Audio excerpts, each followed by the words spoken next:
Halo Sobat Visip. Ya, kembali lagi di podcast Student Life yang pastinya di channel Visip Unsud Official. Nah, sebelumnya kita akan perkenalan diri nih. Saya Aya Febriana dari jurusan Ilmu Politik angkatan 2022 akan menemani Anda hingga akhir. Dan rekan saya Azil Fasya Hamadan dari jurusan Hubungan Internasional angkatan 2020. Baik, hari ini kita akan membahas tentang ISMA nih. Tentunya podcast pada hari ini banyak manfaatnya. Maka dari itu ikuti kita dari awal hingga akhir. Dan jangan lupa nih teman-teman, subscribe, comment, and like.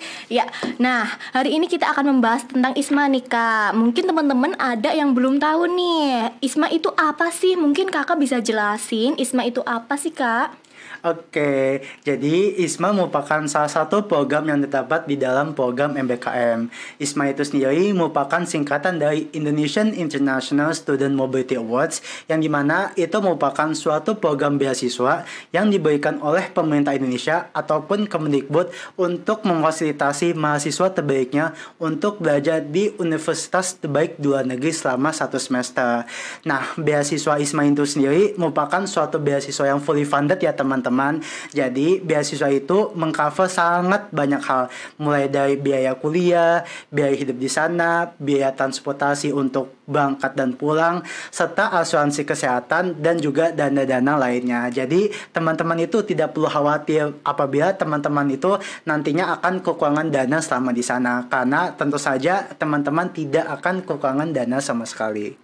Oh alah, berarti ISMA itu program mobilitas di universitas termuka di luar negeri ya Kak? Benar sekali ya. Nah, negara yang Kakak tuju itu di mana tuh Kak? Ayah kepo banget nih. Teman-teman juga kepo nih. Mana tuh Kak?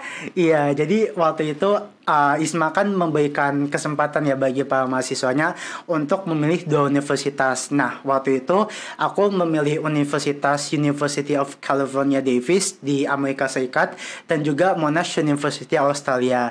Nah, alhamdulillahnya aku keterima di Monash University Australia yang bisa dilihat dari jaketnya aku. Yang dimana itu merupakan salah satu universitas terbaik di sana. Ih, keren banget tuh di Australia, guys. Kalian mau banget kan di sana? Iya, aku juga pengen sih ya, guys ya. Nah, Kak, di sini saya mau tanya-tanya nih, Kak. Boleh nggak? Boleh dong Ya, pastinya. nah yang pertama nih, Kak, bagaimana pengalaman Kakak mengikuti ISMA nih? Mungkin bisa diceritain dari persiapannya tuh gimana aja sih, Kak, mengikuti ISMA nih? Oke, jadi untuk persiapan ini sebenarnya ceritanya cukup panjang ya teman-teman. Dikarenakan saya tuh sebenarnya sudah mempersiapkan, bisa dibilang mempersiapkan itu sejak saya SMA kelas 3. Nah, kok mungkin teman-teman itu bingung kali ya kenapa sih saya tuh sudah mempersiapkan sejak SMA kelas 3. Jadi itu ceritanya gini. Jadi kan memang saya tuh sejak kecil itu memiliki cita-cita untuk berkuliah atau melanjutkan pendidikan di luar negeri ya. Dan akibat dari cita-cita tersebut, ketika teman-teman saya itu belajar untuk UTBK ataupun tes untuk masuk perguruan tinggi lainnya, saya tuh malahan belajar untuk IELTS, lalu mengejar beberapa sertifikat agar saya bisa mengikuti seleksi beasiswa yang saya mau.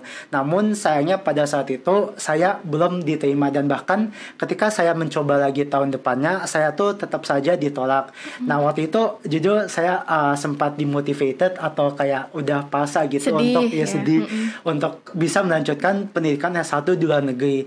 Namun semangat saya untuk berkuliah ataupun bersekolah S1 di luar negeri itu kembali bangkit ketika saya mendengar bahwa pemerintah Indonesia itu membuat suatu program baru bernama ISMA, dan sejak saat itu saya mulai aktif mengikuti beberapa perlombaan seperti misalkan MUN, lalu debat bahasa Inggris, dan juga karena saya sudah memiliki basic IELTS dan karena pada saat SMA kelas 3 saya juga sempat belajar dan juga tes IELTS itu sendiri.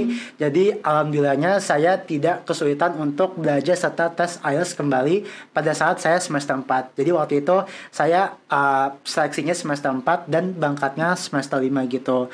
Namun selain masalah lomba dan juga bahasa Inggris, terdapat banyak sekali persyaratan di dalam ISMA itu sendiri ya teman-teman, yang harus teman-teman persiapkan. Apa aja tuh Kak persyaratannya? Seperti misalkan pengalaman organisasi, volunteer, dan beberapa prestasi lain, dikarenakan pada saat proses seleksi ISMA itu teman-teman akan diminta untuk mensubmit CV ataupun pengalamannya ya. Lalu kita juga akan diminta untuk menuliskan esai, dan nanti apabila teman-teman lolos seleksi berkas, teman-teman akan melanjutkan ke tahap interview.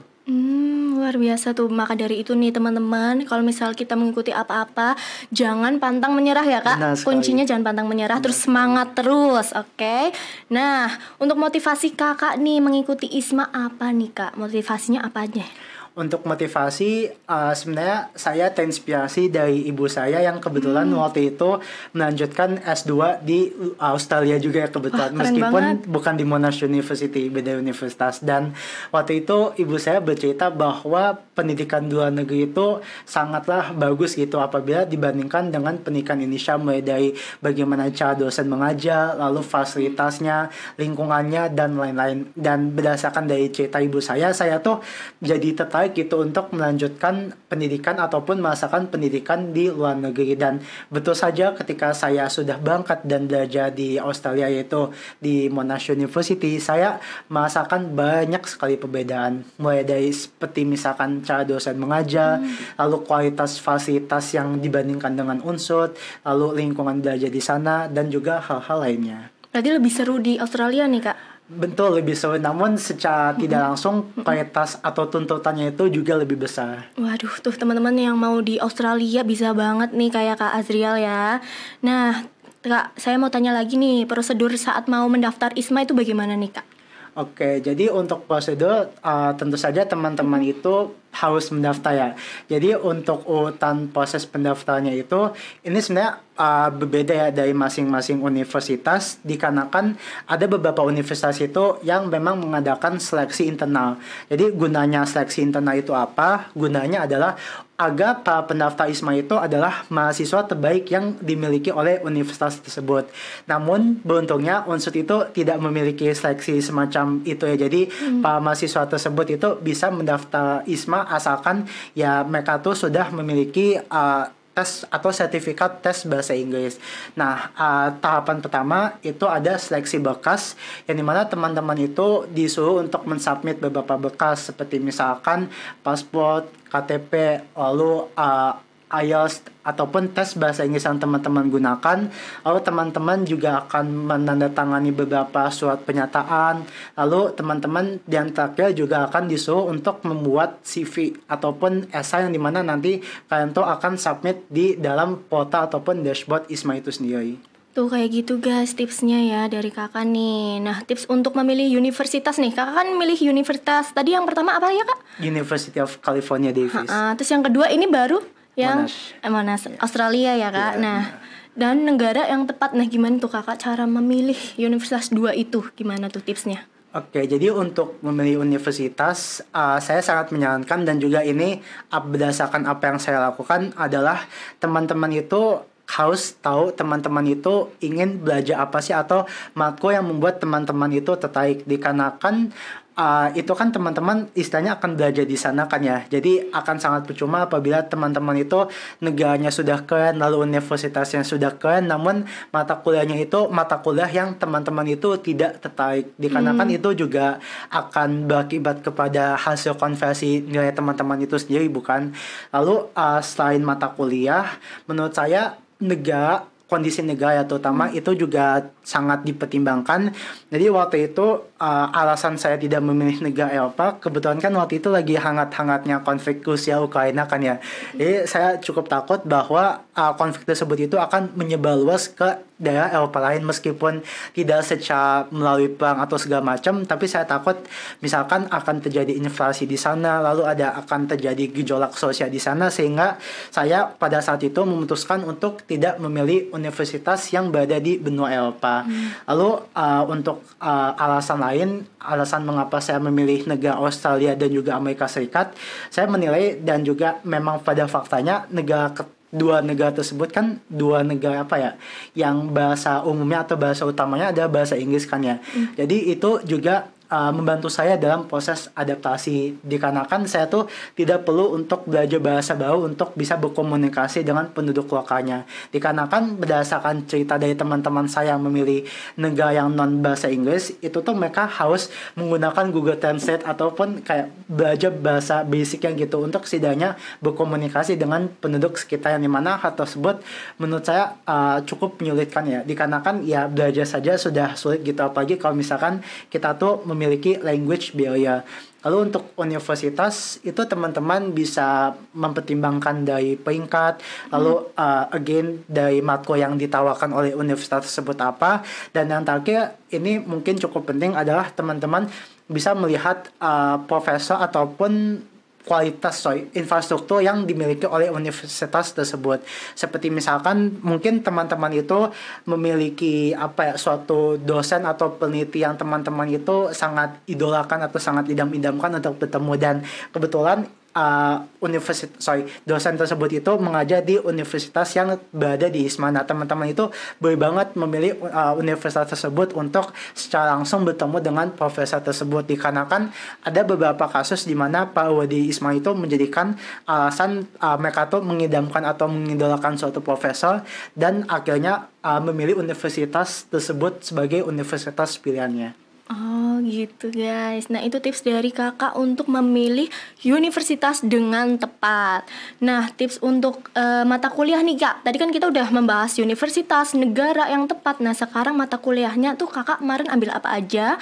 Terus tipsnya buat kakak untuk memilih mata kuliah yang tepat itu bagaimana kak?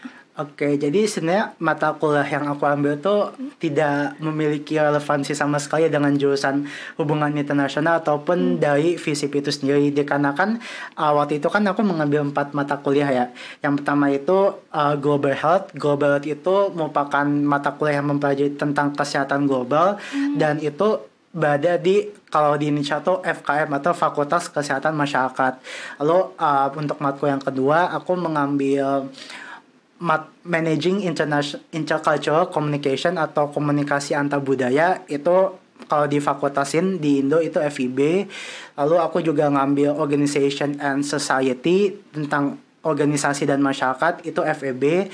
Lalu yang terakhir mata kuliah yang aku ambil itu adalah tentang Leadership Principle and Practice atau prinsip dari kepemimpinan itu sendiri, dan itu again dari Fakultas FEB. Jadi tidak ada relevansi sama sekali gitu dengan jurusan HI ataupun FISIP. Dan oleh karena itu menurut aku konsultasi dengan dosen pembimbing, terutama dosen pembimbing akademik ataupun pihak-pihak yang berkaitan dengan masalah konversi itu cukup penting ya teman-teman. Dan waktu itu saya cukup beruntung bahwa dosen-dosen di HI Unsud itu membebaskan saya untuk memilih matkul apa saja. Namun beberapa kasus di Universitas Indonesia misalkan atau universitas lainnya, berdasarkan cerita dari teman-teman saya, mereka tuh tidak bisa memilih mata kuliahnya secara bebas. Mereka tuh harus memilih mata kuliah yang memang sejalan dengan jurusan mereka. Sehingga apabila teman-teman itu ingin memilih mata kuliah, pastikan teman-teman itu berkomunikasi serta konsultasi terlebih dahulu dengan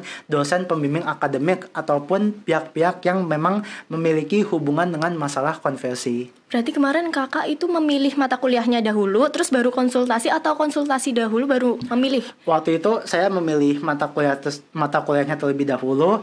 Jadi waktu itu saya dari banyaknya universitas yang ditawarkan oleh ISMA, saya memilih 5 universitas yang memang saya tertarik mata kuliahnya, dan pada saat itu mantap saya jadikan pilihan sebagai salah satu pilihan ISMA. Dan waktu itu saya menyerahkan list tersebut kepada dosen pembimbing akademik saya, dan kebetulan pada saat itu dosen pembimbing akademik saya itu memberikan kebebasan bagi saya untuk memilih mata kuliah apa saja yang saya tertarik. Nah untuk mata kuliah yang keempat tadi, yang kakak suka yang paling mana tuh?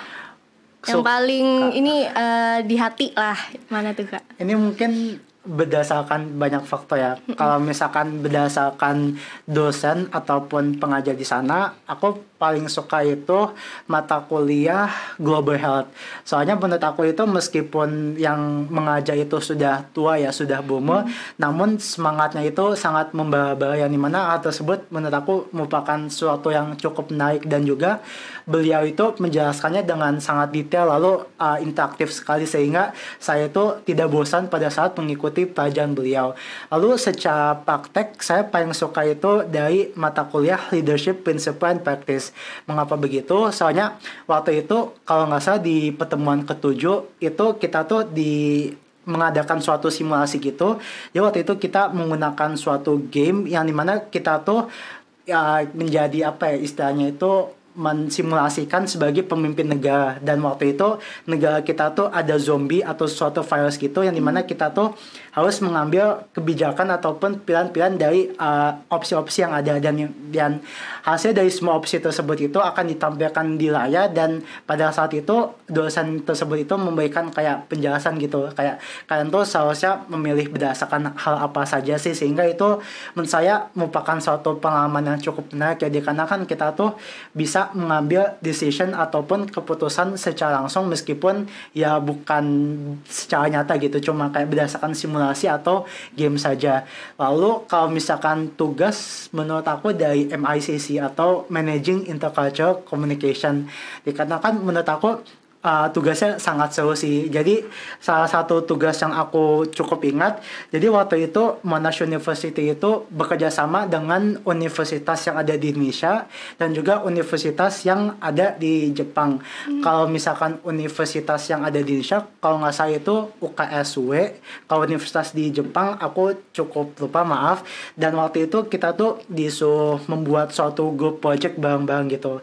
Dan menurut aku itu cukup menarik ya, dikarenakan kita tuh bisa berkomunikasi langsung gitu dengan orang yang ada di Jepang, lalu orang yang dari Australia yang langsung bisa berkomunikasi dengan orang yang ada di Indonesia, dan itu sangat menarik gitu, dan kita bisa melihat secara langsung gimana sih caranya ataupun pada kasus di mana orang-orang yang berasal dari banyak budaya itu berkomunikasi untuk mengerjakan sesuatu.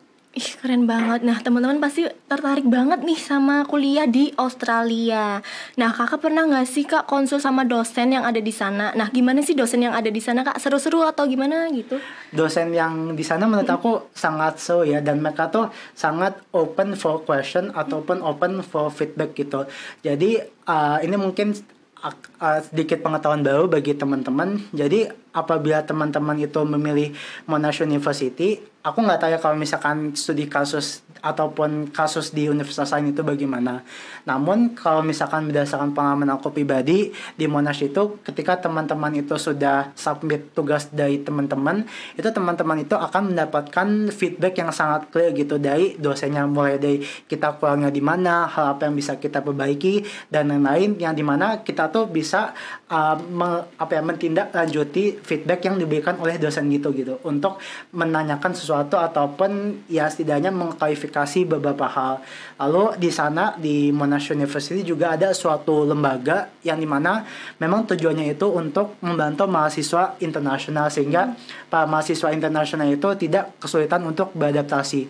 Kalau nggak salah nama lembaganya itu adalah MUIS. Aku cukup lupa singkatannya apa, tapi namanya MUIS. Dan waktu itu hal yang aku paling ingat yang aku dapetin dari MUIS itu adalah gimana sih caranya menuliskan struktur esai yang benar berdasarkan preferensi dari universitas-universitas di Australia. Dan hal tersebut itu sangat membantu ya, karena pada saat tugas pertama aku mendapatkan yang cukup jelek, meskipun nggak jelek banget tapi bukan standarnya aku. Tapi ketika aku sudah mengimplementasikan berbagai saran yang aku dapatkan dari MUIS tersebut, saya alhamdulillah bisa mendapatkan nilai tugas yang lebih baik lagi, dikarenakan saya memang menggunakan struktur yang disarankan oleh MUIS tersebut. Oh, berarti dosen-dosen di sana sangat membantu kita ya kak. Kalau misal ada kesulitan gitu, mereka membantu ya? Sangat membantu. Waduh, luar biasa. Nah, kemudian ada nggak sih kak perbedaan di bagian akademik di Indonesia dengan negara Australia nih kak? Oke, jadi menurut aku untuk akademik ya, selain masalah yang tadi aku sudah jelasin, yaitu apabila kita submit tugas lalu dosen akan memberikan feedback, menurut aku dosen-dosen di sana itu memiliki standar yang cukup tinggi ya, standar yang sangat tinggi, dikarenakan mereka itu sangat memperhatikan isi ataupun substance dari esai ataupun tugas yang kita kerjakan. Beda beberapa kasus, saya tidak bermaksud menjelek-jelekan dosen di Indo, tapi ada beberapa contoh di mana apabila kita itu sudah submit tugas, kita tuh ya minimal itu dapat B gitu. Tapi beda kasus dengan apabila saya di sana, kita tuh kalau misalkan sekedar submit tugas aja itu nggak bisa dapat jaminan kita tuh lolos gitu nilainya. Bisa saja kita tuh nilainya itu jelek, dikarenakan mereka tuh tidak peduli gitu dengan hal tersebut, dan mereka tuh sangat memperhatikan dari sisi substance yang diberikan oleh para mahasiswa.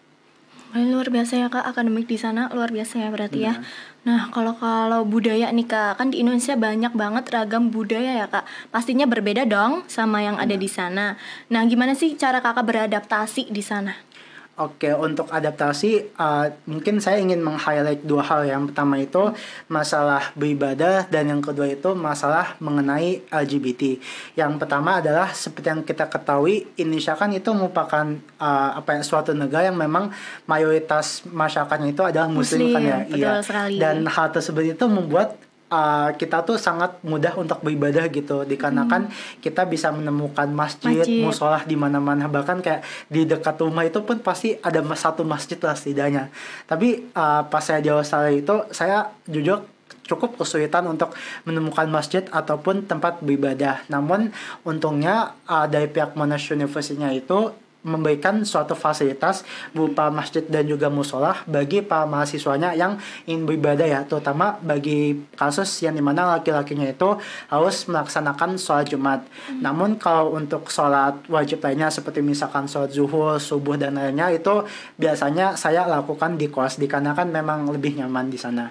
Lalu untuk masalah LGBT, memang LGBT-nya kan sangat menyebalkan ya, dan sangat panas diskusinya di berbagai negara, dan di Indonesia itu cukup banyak contoh yang kita bisa lihat. Namun dikarenakan seperti yang saya sebutkan bahwa Indonesia kan memang value di Indonesia itu cukup bertentangan dengan LGBT ya, sehingga ketika kita tuh berada di negara barat, kita tuh harus terbiasa melihat LGBT tersebut gitu, dan itu merupakan pengalaman yang cukup menarik bagi saya untuk berkomunikasi dengan orang-orang yang memang bergabung dengan komunitas LGBT tanpa menyakiti mereka, dan itu menurut saya merupakan suatu pelajaran yang cukup berharga, meskipun dari saya sendiri bukan berasal dari komunitas LGBT. Berarti itu hal baru untuk Kakak ya juga ya? Cukup baru, dikarenakan di Indonesia kan jarang kita temukan ya. Iya betul sekali, dan di Indonesia sepertinya kalau hal tersebut masih tidak cukup bisa diterima ya Kak. Betul. Luar biasa. Nah, teman-teman Kakak juga seru dong kalau di sana. Gimana teman-teman? Ceritain bisa nggak? Seru banget. Mungkin aku pengen ceritain momen paling memorable, boleh nggak? Boleh. Gimana tuh? Jadi menurut aku ada dua pengalaman yang aku bisa bilang tiga pengalaman yang aku bisa bilang cukup memorable. Yang pertama itu adalah ketika aku dan teman-teman aku itu merayakan Hari Kemerdekaan Indonesia di sana.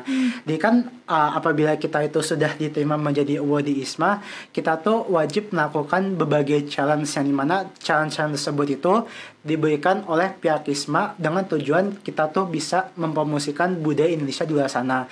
Dan waktu itu aku dan juga teman-teman ISMA Award di Monash itu merayakan Hari Kemerdekaan Indonesia di sana. Waktu itu kita bikin nasi kuning, lalu ayam serundeng, lalu kita melakukan beberapa game seperti misalkan makan kerupuk yang digantung di tali itu, terus masukin palu ke dalam botol, dan beberapa hal lainnya yang dimana itu menurut aku cukup menarik ya, dikarenakan itu bisa menjadi salah satu cara untuk kita memenangkan budaya Indonesia kepada orang luar. Dan untungnya teman-teman aku di sana tidak hanya orang-orang Indonesia yang bersekolah di Monash, namun orang luar ataupun orang bule itu sangat tertarik dengan budaya Indonesia, yang itu bisa dibuktikan dengan banyak sekali masyarakat sana tuh atau mahasiswa sana tuh yang berpartisipasi di dalam Hari Kemerdekaan Indonesia, baik itu untuk mencicipi makanannya, berpartisipasi dalam gamenya, ataupun merasakan budaya-budaya Indonesia lainnya.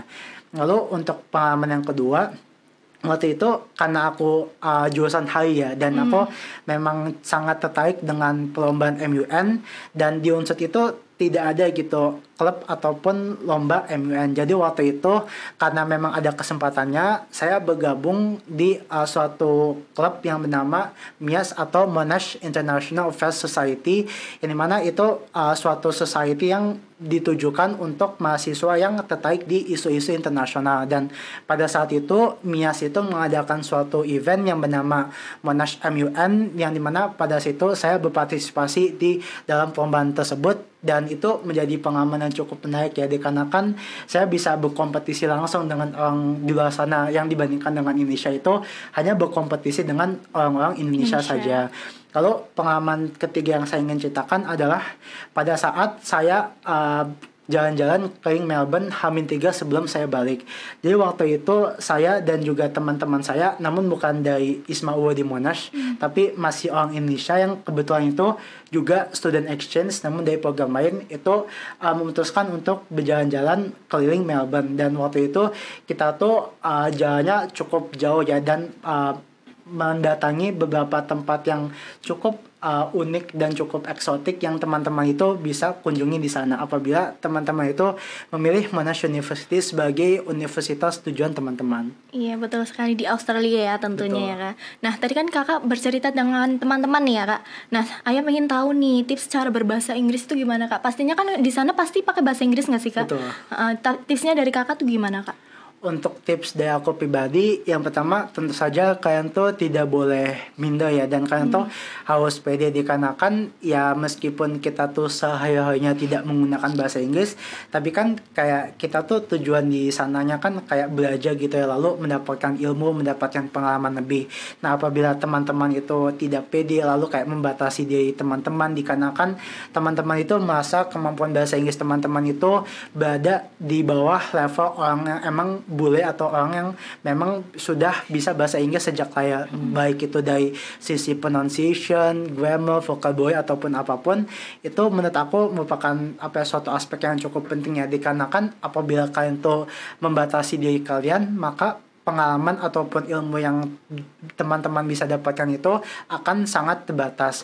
Lalu menurut aku juga ya selain pede aja, teman-teman itu bisa kayak learn by doing gitu loh. Jadi kalau misalkan teman-teman itu membuat suatu kesalahan, baik itu kesalahan dalam hal grammar ataupun vocabulary, itu tenang saja, dikarenakan orang-orang di sana tuh gak judgmental gitu dengan orang-orang yang memang berusaha untuk belajar bahasa Inggris.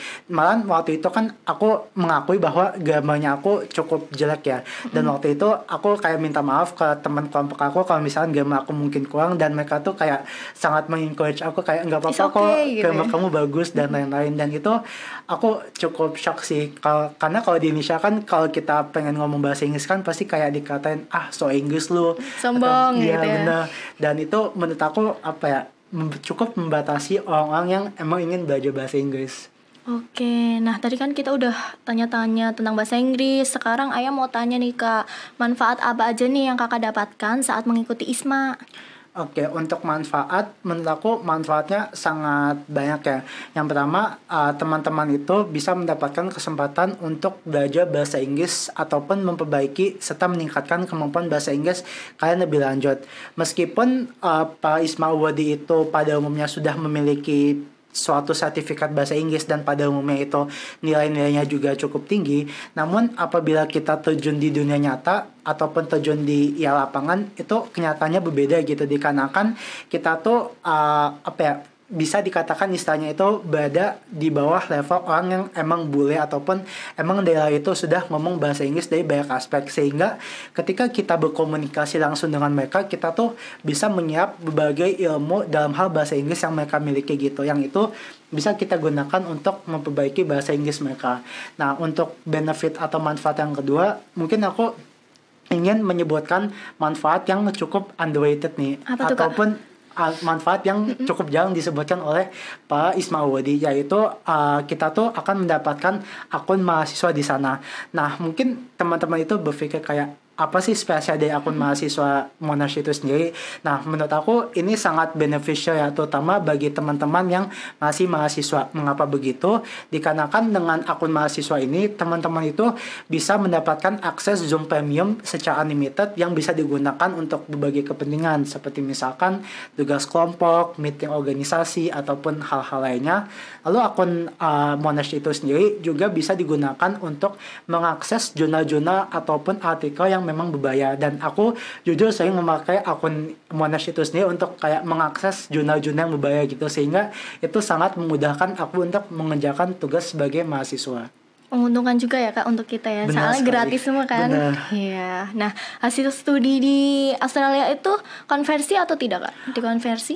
Untuk di Unsut itu sendiri alhamdulillah dikonversi. Namun saya mendengar dari beberapa kasus teman Isma Uwadi saya dari berbagai universitas itu mereka terdapat kendala dalam pembahasan konversi, baik itu karena jurusannya tidak mengakui, mata kuliah yang dipilih itu tidak sinkron dengan jurusannya, yang berakibat beberapa teman saya itu harus menambah 1 semester pada studi kuliahnya. Namun untuk di unsur itu sendiri tenang saja, dikarenakan alhamdulillah sejauh ini itu selalu dikonversi berdasarkan pengalaman saya. Luar biasa ya, anak unsur juga luar biasa nih ya. Nah mungkin ada Kak tips dan trik lolos seleksi ISMA nih buat teman-teman yang mau mengikuti ISMA. Tipsnya apa aja nih Kak, kalau boleh tahu? Oke, jadi kan kalau untuk seleksi ISMA kan bisa dikategorisasikan dalam 3 tahapan kan ya. Yang pertama itu tahapan bekas atau seleksi bekas. Lalu kita di dalam bekas itu ada esai. Yang terakhir setelah lolos semua itu kita akan melanjutkan ke tahap interview. Yang dimana 3 ini menurut aku 3 tahapan yang paling vital. Meskipun ada tahapan lain seperti misalkan tes Pancasila dan lain-lain. Nah untuk seleksi bekas menurut aku teman-teman itu ya hanya perlu untuk submit bekas yang memang diperlukan aja gitu, dan pastikan bekas yang teman-teman submit itu tidak ketinggalan, karena ada beberapa kasus para calon UWA di ISMA itu ketinggalan mensubmit beberapa bekas sehingga mereka itu tidak lolos ke tahapan berikutnya. Lalu pastikan bahwa di seleksi bekas itu kan kita tuh juga submit IPK, lalu tes bahasa Inggris kan ya.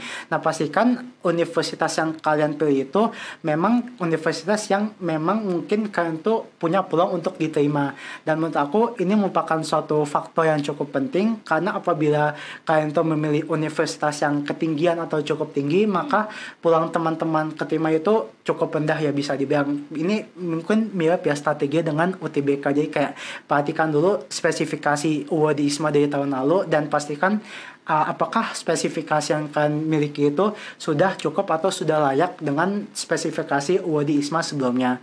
Lalu untuk masalah esai, ini tips yang sangat krusial menurut aku, yaitu pada saat teman-teman itu menulis esai, pastikan teman-teman itu memiliki mentor ataupun orang yang bisa membimbing kalian. Tidak harus dari ISMA UWADI, bisa dari dosen, bisa dari UWADI LPDP, bisa dari orang-orang yang kalian anggap itu memiliki kemampuan bahasa Inggris. Dikarenakan dalam kasus aku sendiri, aku tuh harus merevisi esainya aku sampai 7 kali, sampai aku tuh merasa esainya aku tuh layak gitu untuk disubmit. Dan itu menurut aku sangat vital, dikarenakan kita tuh akan mendapatkan banyak sekali feedback, masukan, kritik terhadap esai yang sudah kita buat.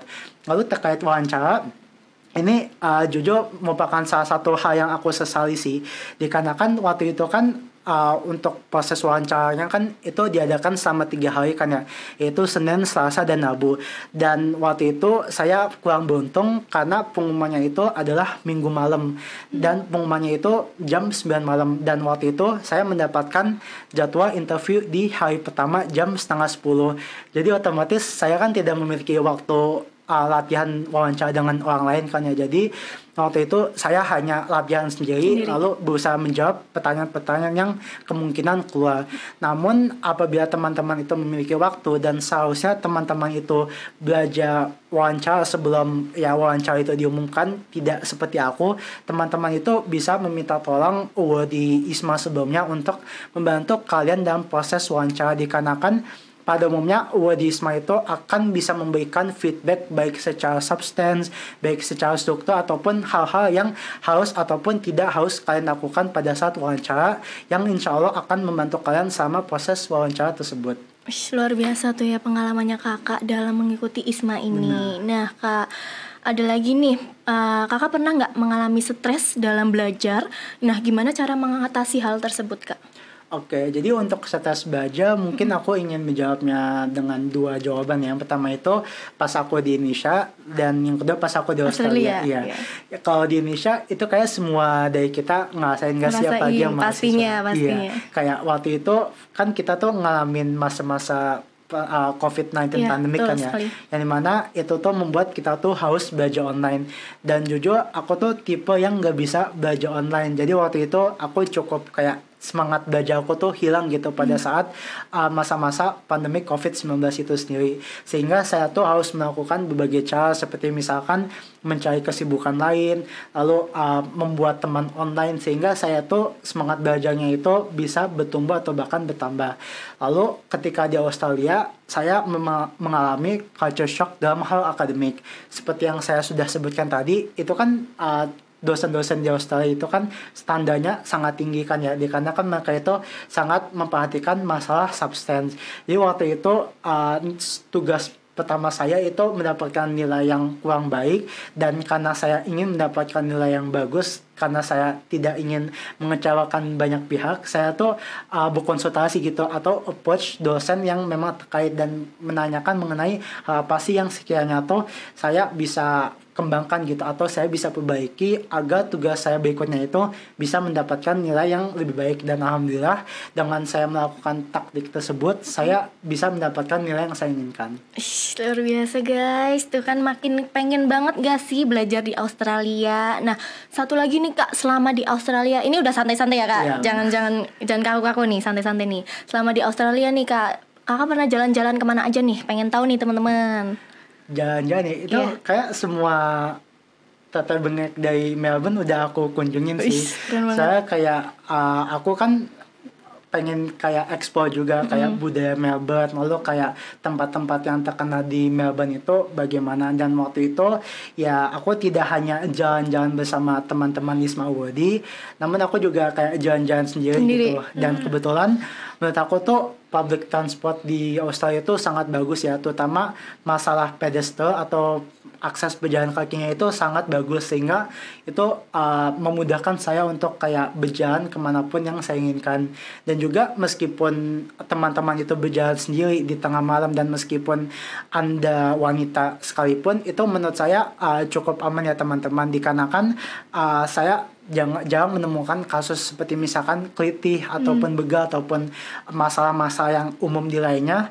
Dan mungkin masalah satu-satu yang ada di Australia ataupun di Melbourne itu homeless people ya, dikarenakan homeless people di sana cukup banyak meskipun nggak banyak-banyak banget, dan orang yang emang mabuk. Jadi waktu itu saya kebetulan lagi pulang dari suatu acara, dan itu pulangnya cukup malam, hampir tengah malam. Dan pada saat saya naik bus itu saya menemukan orang mabuk gitu, kayak berusaha ngajak saya ngobrol. Namun karena saya kayak udah ada firasat ini akan berakhir buruk, saya ya udah langsung naik ke bus aja gitu. Luar biasa ya pengalamannya Kak. Ada nggak lagi cerita yang lucu gitu di Australia? Ada nggak Kak? Cerita yang lucu ya. Ya teman-teman makin tertarik nih di Australia. Terus habis itu sejarah-sejarah di Australia juga yang Kakak dapatkan untuk orang Indonesia ya pastinya ya Kakak. Gimana tuh Kak? Ada ceritanya nggak? Kalau misalkan sejarah lucu, menurut aku banyak sih, tapi aku juga kesulitan memilih karena kebanyakan kejadian lucunya itu inside jokes gitu loh. Jadi kayak kalau aku jelasin, takutnya teman-teman itu nggak akan mengerti. Namun mungkin aku ingin membagikan pengalaman memorable, yaitu ketika mungkin ini masih berkaitan dengan mata kuliah ya. Dan tadi aku sudah jelaskan sedikit, yaitu pada saat mata kuliah Managing Intercultural Communication atau komunikasi antar budaya. Waktu itu kan kita tuh mendapatkan tugas kelompok ya, yang dimana kita tuh harus membuat suatu project, baik itu video, poster ataupun apapun itu, sebebas kita dengan mahasiswa yang beda negara. Dan pada saat itu Monash University berkolaborasi dengan universitas di Jepang dan juga suatu universitas di Indonesia untuk membuat project tersebut. Dan menurut saya itu cukup menarik ya, dikarenakan kita tuh bisa melihat secara langsung gimana sih kasusnya kalau misalkan orang yang berbeda dari negara, latar belakang budaya dan lain-lainnya itu berkomunikasi untuk mengerjakan suatu tugas gitu. Dan itu menurut saya cukup menarik sih, dikarenakan ada banyak sekali tantangan di sana, seperti misalkan language barrier, lalu time zone difference dan lain-lainnya. Dan juga untuk sejarah Australia, ini mungkin sejarah yang cukup terkenal ya, dan kayak teman-teman juga tahu, tapi Australia itu merupakan wilayah Commonwealth dari Inggris, dikarenakan waktu itu kan penduduk Australia itu adalah suku aborigin kan ya. Tapi dikarenakan pada saat itu Inggris itu memerlukan suatu wilayah untuk kayak meletakkan tahanan kriminalnya, Dan waktu itu kebetulan Kapten James Cook yang pertama kali ke Australia itu tuh menemukan benua Australia. Dan pada saat itu kalau nggak salah Sydney atau Melbourne gitu dijadikan kota untuk meletakkan tahanan-tahanan dari negara Inggris tersebut. Jadi memang sejarahnya seperti itu. Dan dikarenakan Australia itu tidak pernah merdeka dari Inggris dan mereka itu menyatakan bahwa mereka itu adalah negara Commonwealth. Ini Australia itu tidak memiliki hari kemerdekaan.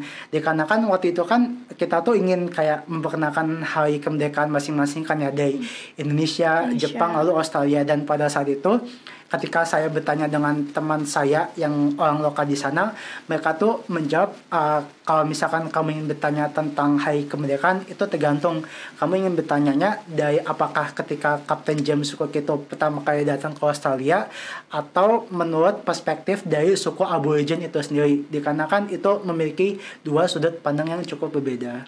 Oh gitu nih teman-teman, cerita dari Kakak Azril. Nah, nggak kerasa nih kita udah ngobrol-ngobrol, cerita, sharing-sharing pengalaman tentang ISMA bersama Kak Azril yang tentunya ganteng banget ya. Lihat nih guys tuh, lihat kan.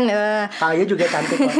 Semoga podcast hari ini bermanfaat buat teman-teman, sobat Visip tentunya yang ingin mendaftarkan diri di ISMA. Dan saya berterima kasih kepada Kak Azril yang sudah membagikan pengalamannya di podcast hari ini. Nah, saya Aya Febrianas dan rekan saya Azil Fasya Hamadan pamit undur diri dan sampai jumpa di next episode podcast Visip Unsud Official. Bye-bye.